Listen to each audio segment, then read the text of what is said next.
Bonjour, aujourd'hui nous allons voir comment nous pouvons gérer certaines situations qui nous demandent beaucoup de contraintes, qui nous demandent des contraintes et d'analyse. C'est-à-dire, vous êtes face à une situation avec un client, un fournisseur qui propose un prix et à ce prix, est-ce que vous pouvez avoir une marge pour avoir un bénéfice? Comment résoudre ce problème? Alors, Excel nous permet de pouvoir résoudre certains problèmes complexes ou certaines situations où nous sommes tous confrontés plus souvent dans notre parcours professionnel. Alors, ce que nous allons voir ici concerne beaucoup pour ceux qui sont dans le marketing, gestion commerciale, la plupart des gestionnaires. Alors, vous êtes face à une situation, comment gérer cette situation, cette contrainte? Excel nous dispose de fonctionnalités pour pouvoir gérer ces situations, ces problèmes de gestion. Nous allons voir aujourd'hui la valeur cible. La valeur cible contrainte. La contrainte, c'est l'objectif à atteindre et comment faire pour atteindre l'objectif. Alors, nous allons voir une situation. Voici les scénarios. Alors, le commerçant fixe son prix de vente à 90 euros. Quel sera le prix d'achat pour garder le taux de marge à 20%? Deuxième scénario, le commerçant fixe toujours son prix de vente à 90 euros. Quel sera le taux de marge pour garder toujours le prix d'achat à 80 euros? Donc, le premier scénario ici, j'achète. Si je vends le produit à 90 euros, je gagne toujours ma marge 80%, mais combien je dois acheter le produit pour revendre à 90 euros? Nous allons utiliser la valeur cible, très simple. Nous allons aller dans Excel, l'onglet Données, dans le groupe de commandes, Analyse scénario, prévision, analyse scénario, valeur cible. Voici notre valeur cible. Alors, l'option valeur cible est là. Cellule à définir. La cellule à définir, c'est l'objectif où se trouve notre cellule. Ok? Donc, l'objectif, c'est pouvoir atteindre notre prix de vente à 90 euros. Ça, c'est l'objectif. Cellule à définir. On définit l'objectif. À cette cellule, valeur à atteindre. Alors, quel est notre objectif? La valeur de l'objectif, c'est 90 euros. Maintenant, si je revends le produit à 90 euros, quel sera le prix d'achat? Cellule à modifier. Je fais OK. Bon, je ne vais pas résoudre le problème sur ce tableau. Je vais juste copier le tableau. Maintenant, je vais insérer une des colonnes. CTRL égal pour insérer des colonnes. Je vais effacer tout ça. OK, c'est bon. Je vais copier juste. Je vais le coller ici. Alors, donc, je reprends l'analyse. Donc, données, analyse scénario, la valeur cible et l'objectif, la valeur de l'objectif, cellule à modifier 90, cellule à modifier prix d'achat.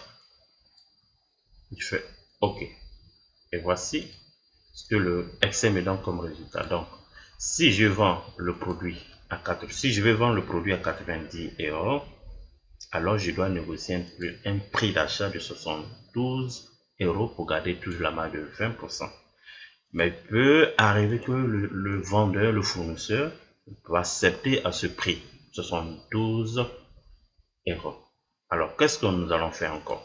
Nous allons encore analyser un autre scénario pour dire, OK, d'accord, c'est pas grave.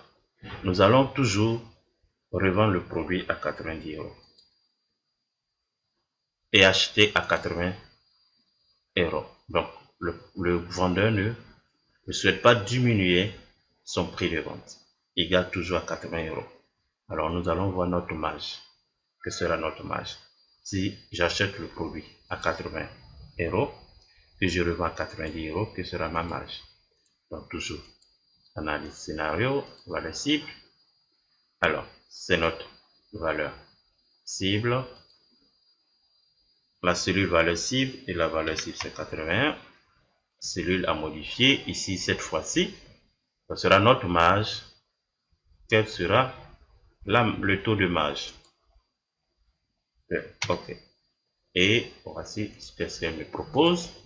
Alors, j'achète le produit à 80 €, je revends à 90 €, j'ai une marge de 11%. Alors, j'ai ce scénario et je décide. Je vais décider maintenant. Ce sera le premier scénario ou le deuxième scénario. Nous avons une quantité vendue 500, prix unitaire 3000, prix d'achat unitaire 2000, la marge commerciale 500 000.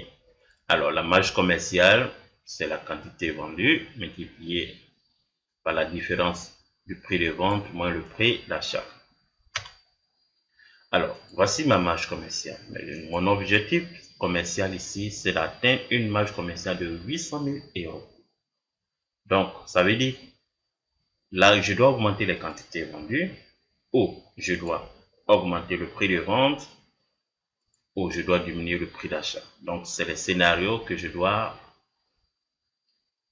analyser pour pouvoir atteindre mon objectif de 800 000 € comme marge commerciale. Est-ce que j'augmente la quantité, les quantités de vente? À combien je dois augmenter le prix de vente? À combien je dois fixer le prix de vente, le prix d'achat? À combien je dois négocier le prix d'achat pour atteindre mon objectif de 800 000 €? Je suis dans un marché, dans un espace, je travaille dans un marché qui est réglementé. Donc, je dois suivre les contraintes ou les limites imposées par le marché. Donc, ici, les contraintes du marché, la quantité vendue ne doit pas dépasser 600 unités, compte tenu de la zone franche. Donc, si je dois augmenter les quantités vendues, je ne dois pas dépasser 600 unités. La concurrence est limitée. Le prix de vente, si je dois augmenter le prix de vente, je ne dois pas dépasser 3500 €.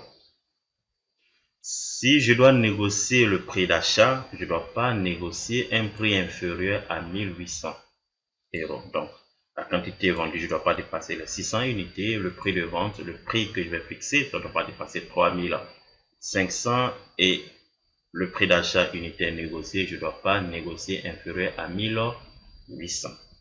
Donc, comment résoudre ce problème pour atteindre mon objectif? Est-ce que j'augmente la quantité? À combien? Je ne dois pas dépasser 600. Le prix de vente, je dois fixer un prix de vente. À combien? Je ne dois pas dépasser les 3500. Et le prix d'achat que je dois négocier avec mon fournisseur, je ne dois pas négocier un prix inférieur à 1800. Donc, voici différentes contraintes sont imposées compte tenu des règlements sur le marché pour atteindre l'objectif. Comment je dois faire? Donc ici, j'ai plusieurs contraintes. Dans le premier scénario, j'ai une seule contrainte, c'est-à-dire un seul inconnu. Ici, j'ai plusieurs inconnus, plusieurs contraintes. Alors, comment je dois utiliser Excel pour résoudre ce problème?